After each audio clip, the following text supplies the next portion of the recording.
Let me ask you this. What does your retirement plan look like? Do you have a retirement plan? If you do, is it diversified? Is it in a tax shelter? More importantly, are you prepared for the unthinkable? If something were to happen, are you prepared for a hardship? Well, today we're sitting down with Anna Felix, and she's going to answer those questions and more next on the Small Business Voice.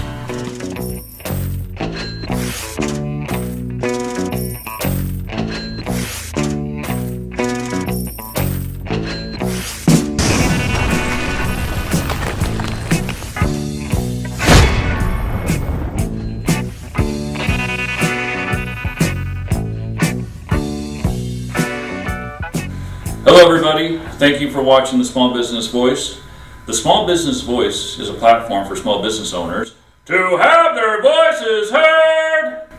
And what would those voices ask you to do? They would say, please buy local. So today I'm sitting down with Anna Felix. Anna Felix is with Cal Choice Financial. She's here to share her story of preparing you for the unthinkable. Anna, thank you for coming on the show. Thank you for having me. Now, back in 2005, everything was great. You had a home, you had a successful business, you and your husband and daughter were very happy. And then December 10th, 2005, you were leaving Oakdale to go to the mall to do some Christmas shopping. Can you tell us what happened that day? Yeah, actually I wasn't going to do Christmas shopping, but anyway. I was just That's fine. So we were in a car accident. There was a young boy driving behind us that got distracted by a car show and we were going pretty fast, and he hit us at like 50 miles an hour, shoved us into the car in front of us, and next second our whole life had changed. We were shoved into that car. We had, police, ambulance, that whole good stuff. My husband had to get cut out of the car. Both him and my daughter had severe head injuries, and next thing I knew, we were all traveling in an ambulance to the hospital, and so that just created a chain of a lot of crazy events. Obviously, the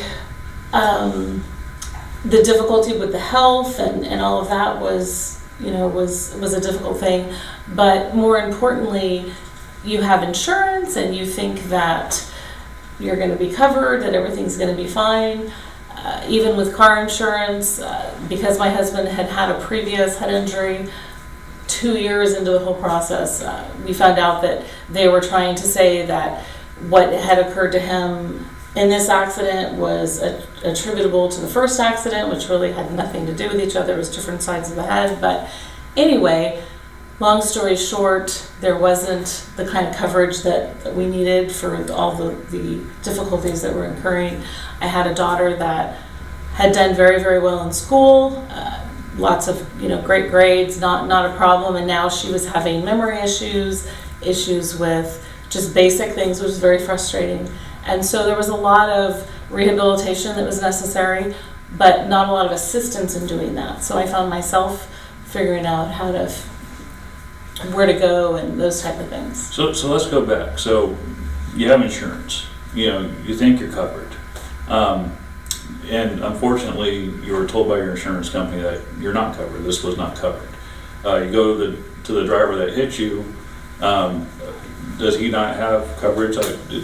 No, we were all covered, and that wasn't the issue. The issue, we were fully covered. The problem was that when there's severe injuries like that, insurance company's job is to not pay as much as possible. And so because in the past they could find something that they thought they could in court make it look like had been caused by something previous, then they work on those things and they make it happen. And in my daughter's case, we probably could have fought more about it, but the problem is that our attorney told us it's probably like a year of her going to this counselor and this doctor and this psychologist and this person. And for us, we were trying to get beyond this whole thing. We were trying to move forward. We were trying to help her move forward.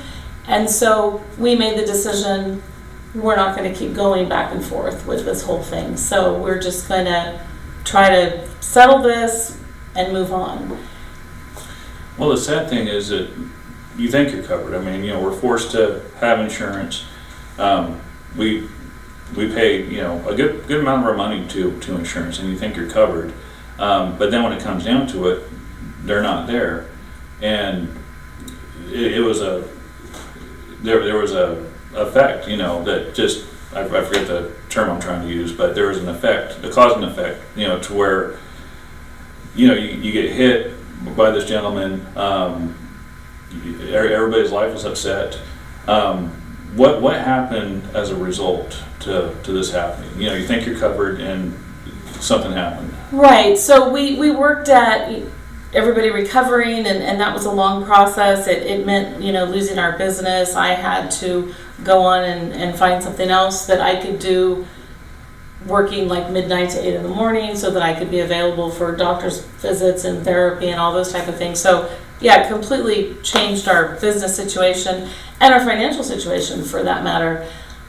Moving forward 5 years, because of medicine that they were giving my husband for the brain injury, it was affecting his heart. We didn't realize that, and it eventually killed him. So now we have a whole nother set of issues that you don't necessarily see it is going to happen, but that's where we found ourselves 5 years later. So this is it's a horrible to hear that, but you persevered, you got through it, and how did your daughter get through this? How does a family move on through something like this? It's really, really hard. You take it one day at a time. We were all very close. She had her own issues that she was dealing with. We're very grateful that she's been able to move forward and is doing really well, and no one that's not aware of what happened would even know. So we're fortunate for that. Of course, we lost my husband and her father, and that was a very difficult thing. And my whole mission became to help other people figure out ways to not have all of the burdens that we had. You're all going to have to go through the grief and sorrow part, and there's certain portions of that you're not going to be able to change. But on a financial side, there's a lot that can be done to make our situation better. For example, I didn't realize that there was a thing called living benefits that was part of a life insurance policy that you can tap into while you're alive. So if we'd had a policy that had living benefits at that time, we could have tapped into that in '05 when all of this was going on, when I was trying to scramble and create some other kind of business, when it was difficult to pay the bills because we had all these medical things going on and insurance wasn't covering them yet, and you had to pay forward and then they were reimbursing later and all of those type of things. I didn't know that such a thing existed. And so that's one of the many things that I am adamant about helping people know about today, that just because you have the typical life insurance, it could be just term insurance, it may not be permanent, and in addition to that, it may not be something that has living benefits. And living benefits don't really cost that much more. It's just a matter of knowing that they exist and requiring that they be part of the coverage that you have. So you lost everything. You lost your house. Mm-hmm. You lost your husband. You and your daughter, just lives were upset. But instead of shutting down, you changed your mindset. What you want to do is you don't want to see this happen to anybody else in the future. So you do you life insurance also? I do. Okay, and so there's term, there's whole life, and there's universal life. Can you explain the differences with those? I can. So, as you alluded to, when I began my journey of trying to figure out how I was going to recover financially from all of these things that had happened, I went in search of who could help me figure these things out. And I didn't find a lot of help. I found judgment. I found, you should do this, you should do that. How come you haven't done this? And I thought, wow, if this is my situation, there's probably other people that are having a similar experience. And so, since I couldn't find it, I thought, well, maybe I could become knowledgeable enough, get licensed in this arena, and be that person that people could go to, that people could get assistance from. So that's what I did. I started my journey of getting licensing and finding out what really is out there in the financial world, and what really do all of these things mean. And so getting back to your question, term insurance is a temporary insurance. That's why it's called term. It's good for 10, 15, 20, 25 years. Usually the maximum is 30 years that you can purchase. So what that means is that at some point in time, it's going to run out. Most people buy term when they're young because it's $12, $18, $20 a month. It's not a big deal. But the problem is that in 20 or 25 or 30 years, whatever the amount of term that you've purchased, when that runs out, now you are 20, 25 or 30 years older. Your health is probably going to be different. And just by virtue of your age, that same coverage sometimes is completely way too expensive. So let's talk about term for a second. So term, it might be a good alternative. There's always something good to have. Mm-hmm. So if you can't afford insurance, term is probably the best one to have. And the reason why I say that is because driving to work, I've seen people, having car washes or doing barbecues trying to raise money for a loved one they lost. And probably the most common answer is, I can't afford insurance. Well, with term can start out really low, and at least you have something in case the unthinkable happens. Absolutely. So term is a good place to start. Now, whole, why don't you tell us the differences between whole and universal? So whole and universal are both what we consider permanent policies. So that means that you're never going to run out of coverage. You're always going to have coverage. And both of them accrue cash value, which is a really nice thing. You're putting money in there, and you're going to be able to use that money later on. So that's an important thing. The difference between whole and universal is that whole accrues cash value at a very low rate. It's just most of the money ends up going to the cost of the insurance. So unless you've had it for a lot of years, it's very hard to accrue cash value very quickly. The same is true with universal life. It's a little bit better. What I encourage people to get is indexed universal life. Now the difference with that is it is based on the S&P 500. It is not in the S&P 500. So that means that you cannot lose money. So obviously that's always a plus. It's considered a zero floor. You can never lose money in it.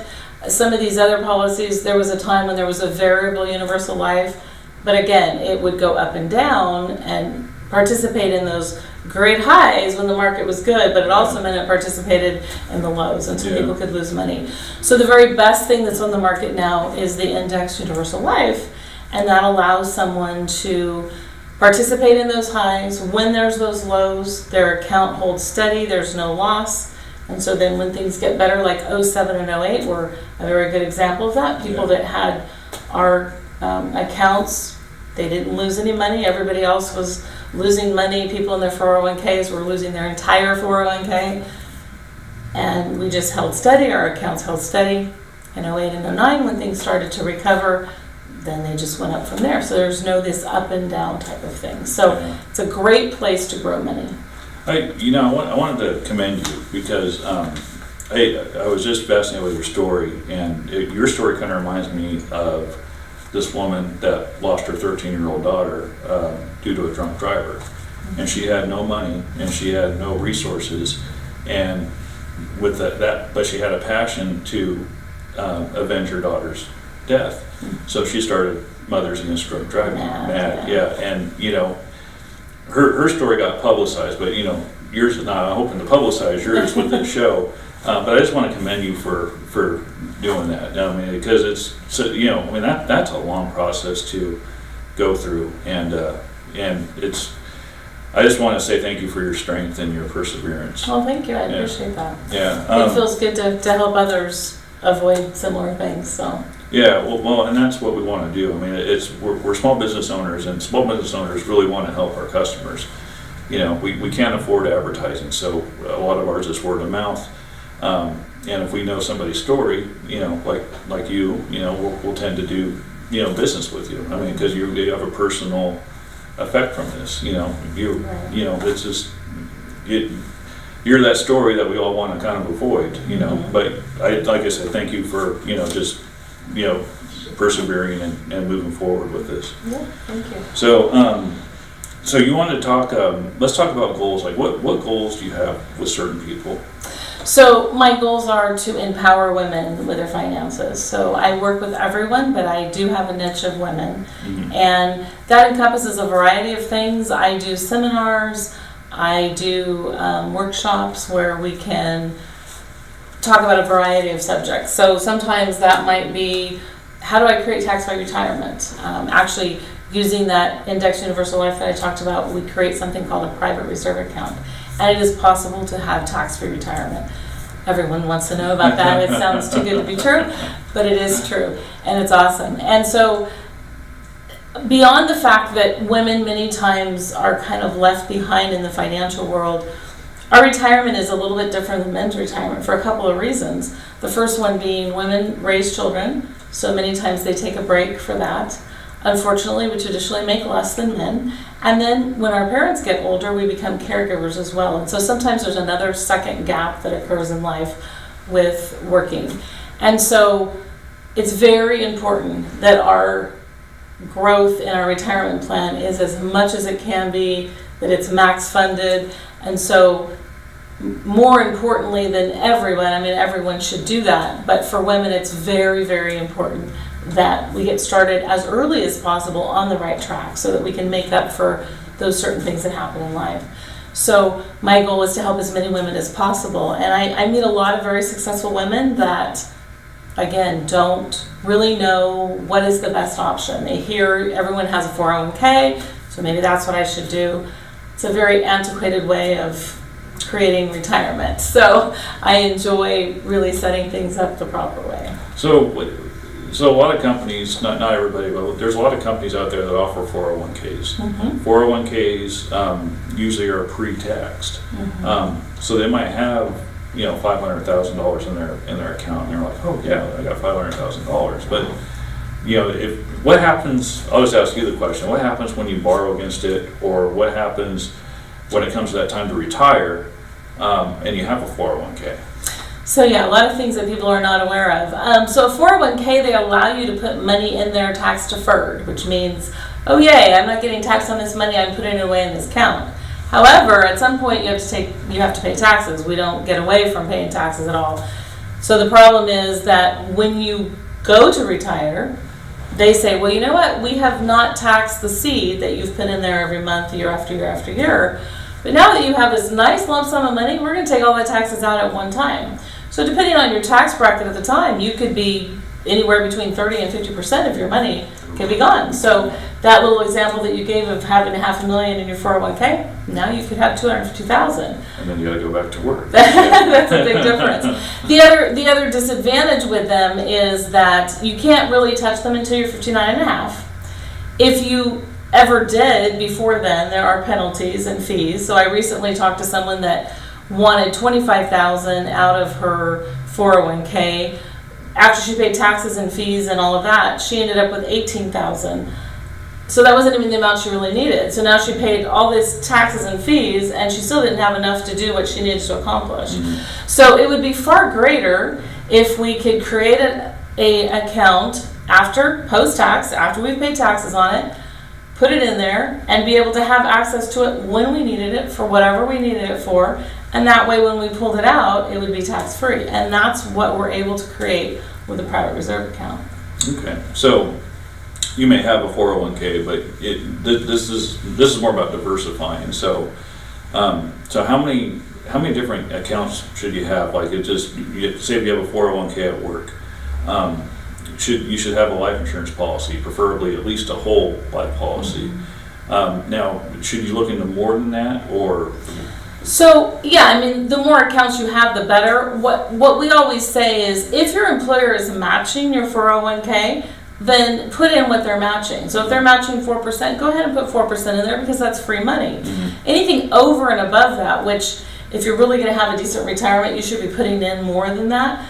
You should be putting it in your private reserve account. And now that's the account that we're talking about. It's not whole life, it's Index Universal Life. Okay. And so you should be putting that in there. So if you, let's say, as a scenario, you have an employer that's matching 4%, you're putting 4% in that 401k, And let's say your goal is you want to be putting at least 10% away for retirement. So we would take that remaining 6% and put it in your private reserve account. What that private reserve account is going to do is it's going to create that tax-free retirement for you, but it's also going to provide you with the life insurance coverage that you need, whatever that amount is, whatever we come up with that is good for your situation. And it also would give you living benefits. So now you would be able to tap into money if something unavoidable happened. So you'd have that going on. Really, if you're max funding those, that's really all you need for your retirement. But the more that you can diversify, the better. We also have something called land banking, and it's the ability to own real estate within your retirement plan. So land is something that there's a limited supply of. It's the oldest form of investing available, and we do that in the Palmdale area, Palmdale, Lancaster area. So it's an opportunity to own a piece of California. There's a limited supply. It's titled and deeded. It's a tangible investment. It's not something in some bank somewhere that you don't know where it's at, and it's going up and down. You have no control over it. So that's another way to diversify. But it's a good type of an account to have as well. So the good thing with Lancaster or Palmdale is it's close to LA. Bad thing is the desert, high desert. Yeah. So. Well, and there's a lot of solar initiatives going on. Yeah. The other really cool thing is that in 2028 the Olympics are coming to Los Angeles again. Oh. And so where we're land banking is about an hour and a half from where the venue will be. Oh, okay. So we know that area is just going to be blooming. It always is. Yeah, yes. it's a good place to. So, especially if it's affordable now, it's one of those things you'd rather get into than not kick yourself later. Exactly. So if you borrow against your 401k, you get pet taxes and penalties. But is there any downside to borrowing against your index or your life insurance? Is there a downside to that? No, there isn't. Other than, like I said, there's no fees. There's actually, the crazy thing is that if you take money out of that account, your account continues to grow as if that money was still in there. It's just the way it's set up with the indexing. So it's obviously, you understand that if you're taking money out of what's supposed to be for your retirement, you're reducing that account. But if you're doing it for great things, maybe you find an investment property that is an amazing deal. With a 401k, you're not going to, you can take that money out, but you're going to pay a lot to do it. With your PRA, with your private reserve account, you take that money out, go buy that investment property. Now you've diversified another way. Your account is still going to continue to grow as if that money was still in there. Now you've just increased what your retirement could be, as opposed to paying fees that are bringing that amount down. So it's a great thing to have for whatever you might need it for. Okay. Wow, that's good to know. So you're licensed in all 50 states, correct? I'm not licensed in all 50 states. I'm licensed in California, but Okay. CalChoice has agents everywhere. So I can certainly do joint work with another agent. So yes, I can help people everywhere. So if somebody's watching this from Montana, they can give you a call. Exactly. We can get them. Yeah, Yes. well, and that's always good to know. And I like your connection with women, and it's everybody feels comfortable with somebody, and that's the thing we want to get. I think there's going to be some people that are more comfortable with you than somebody else, and now they're getting a chance to know you, and your story of why you do what you do. So, what makes you different from everybody else? Well, I just think that I come from a place of a lot of experiences that most people would not want to go through. So I have the ability to help people really plan for the future as they should, not with their head in the sand, not with, well, that's going to be okay, or I think I have enough. I can really tell you if something serious happens, where would your situation be? I also, come from a place of just wanting to help other people. So as I've mentioned before, one of the ways that I give back is I don't charge people to meet with me. So people can, I'll do reviews, I'll do a free review for you, so we can look at what you currently have. If what you currently have is all great and it's doing the very best it can for you, then that's great. You've done a really good job. if there's ways that we can improve it, then I can make those recommendations. So what is your specialty in this industry? So I really work with helping people create their own private reserve account, and we can make that whatever it is that each person needs. So I can help people with, as we've been talking about, tax-free retirement, but it might be a college fund for a small child. It might be their concern is, I don't have enough coverage, I need long-term care, but at my age it's way too expensive to do that, so we can figure out ways to fund something to have them have that. Really, it's about, I meet with each client, I figure out where they're at, what they have, what their goals are, and then we create, I say, a financial GPS, and we figure out the best way to get there. I meet with my clients annually because sometimes there's changes, there's additions, there's things that have changed, and so we can make sure, just like if we're on a trip and that whole GPS thing really is appropriate because we may need to make a turn here, or we may need to make an adjustment, or maybe they have more money coming in than they anticipated, and we can create another account for them. So all those things, it's not about selling you something. It's about helping you really plan for your future and figuring out the best way to get you there now. So now if they wanted to get into the same line of work, is it just taking a test? Is it just... Yeah, it's actually not that difficult. Our company does offer a mentorship program, so it's a matter of, yes, you do have to study and get that initial licensing done that the state requires. And then CalChoice has a wonderful mentoring plan. We help people with case design, with how to help others. There's a whole lot of schooling that goes on with that. And for those that join my team, I'm an integral part of helping them with that. But yes, we welcome those that want to help others as well, anytime. All right. And then, so we talked about charities earlier. Is there a charity or a certain foundation that you like to help? Not one in particular. When I see a need, a lot of people come to me and say we need to help this particular group or that particular group. I'm always happy to do that. Again, financial literacy is a big thing, and so whether that be starting in the schools, or whether that be professional women, or whether that be entrepreneurs, those are all areas where there's seminars and there's one-to-one conferencing that we do to help whoever it is that we find needs the help. And so I know I work a lot with realtors, lenders. That's an industry where, because they are a 1099 employee, they don't have access to a 401k, and they don't know where to begin.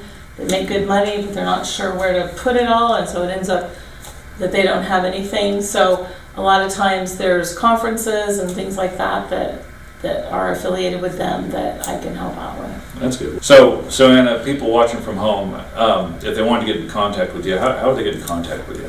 So obviously they can call me. My cell number is... Don't say your cell number. Do your business number. Let's do that. Well, that is my business number. I don't want you getting like calls like... No. Okay. No, that's fine. I know how to screen them. We're good. That's right. My business number. So that's 209-613-9445. I also have a page on Facebook called Visionary Women in Finance. So that's a good place to contact me. I have a lot of things that I post on there, very specific to women. I have a meetup group called Be a Woman with a Plan. So people can join that. We do a lot of seminars and a lot of things there. And then if they want to just know a little bit about the company that I'm affiliated with, CalChoice Financial, they can always go to that website, calchoicefinancial.com. Okay, and then do you have a website also? That would be the main one. Okay, yes. All right, Anna. Well, hey, thank you for coming on the show and sharing your story. I really do appreciate that. Thank you for having me. Yeah, my pleasure. Now, if you're a small business owner and you would like to have your voice heard, please contact me at newsmallbusinessvoice@gmail.com. That's all the time we have for today. For Anna Felix, I'm Justin Duncan.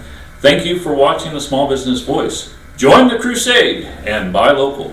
We'll see you next time.